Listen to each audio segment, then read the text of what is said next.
দেশে ফেরার পর বসে থাকার সুযোগ নেননি তিনি। হাতে কাজ নেই, সামনে অনিশ্চয়তা। এই অবস্থায় সময় কাটিয়েছেন ইউটিউবেই। নানা ভিডিও ঘেটে খুঁজেছেন এমন কিছু যা দিয়ে শুরু করা যায় নতুনভাবে। সেখানেই চোখে পড়ে আধুনিক বড়ই চাষের পদ্ধতি। দেখা ভিডিওগুলোই ধীরে ধীরে পরিকল্পনায় রূপ নেয়, জন্ম নেয় এক নতুন উদ্যোগের ভাবনা। একেবারে এখান থেকে বড়ি আমরা সবসময় খাইয়া মনে করেন আমরা 3 কেজি 4 কেজি করে নিয়ে যাই। এখানে বড়ি অনেক সুন্দর, অনেক খাইতে মিষ্টি। এই ভাবনার বাস্তব রূপ দিয়েছেন মোহাম্মদ জাকির হোসেন। দক্ষিণ আফ্রিকা প্রবাস জীবন শেষে দেশে ফিরে চাঁদপুরের কচুয়া উপজেলার আটমোর গ্রামে শুরু করেন বড়ই চাষ। শুরুতে ছিল না বড় পুঁজি, শুরু করেন মাত্র 50,000 টাকা নিয়ে। ফরিদপুর থেকে সংগ্রহ করেন উন্নত জাতের চারা।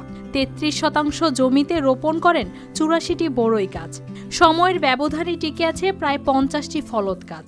গ্রামের মানুষ আসে, আশা করে শখ করে আসে, একটা চিরা খায়, যাইতে 2 কেজি 1 কেজি করে নিয়ে যায়। আমি তার কাছে বর্তমানে 120 টাকা করে বিক্রি করতেছি। মানে ধরেন আমার এই অত্র এলাকায় অনেকেই দূরান্ত থেকে কিন্তু আমার এখানে বড়ি নিতে আসে। ওয়ালটন বিএলডিসি ফ্যান, খরচ বাঁচে 65% পর্যন্ত। ওয়ালটন বিএলডিসি ফ্যান ছড়ায় স্বস্তির সবুজ হাওয়া। বাগানে রয়েছে বল সুন্দরী আর বার সুন্দরী জাতের বড়ই।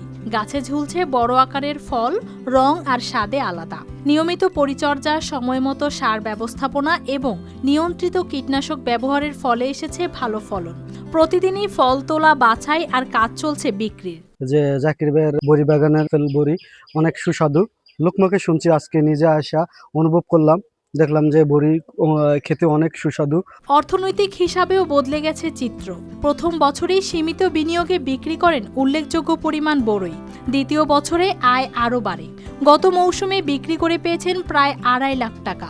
চলতি মৌসুমে লক্ষ্য 4.5 লাখ টাকা। এবং গত বছর উনি এখান থেকে প্রায় 2.5 লক্ষ টাকার কুল বিক্রি করেন এবং এবছর আশা করছেন প্রায় 4.5 লক্ষ টাকার কুল বিক্রি করবেন। তো আমি তার উত্তরোত্তর সাফল্য কামনা করি এবং তাকে দেখে যদি আমাদের কচুয়ার অন্যান্য কোনো উদ্যোগী হন কুল চাষে বা অন্যান্য এরকম ফল চাষে, তাহলে তাদেরকে আমি সাদর আমন্ত্রণ জানাই এবং কোনো পরামর্শের জন্য আমাদের কৃষি অফিস, উপজেলা কৃষি অফিসের সাথে যোগাযোগের জন্য আহ্বান জানাচ্ছি। এখন কেবল স্থানীয় নয়, আশেপাশের জেলা থেকেও ক্রেতারা আসছেন তার বাগানে। প্রবাস থেকে ফিরে কর্মহীন না হয়ে কৃষিকে বেছে নেওয়া জাকির হোসেনের এই উদ্যোগ আজ কচুয়ায় অনেক তরুণের জন্য বাস্তব অনুপ্রেরণায় পরিণত হয়েছে। News desk, RTV।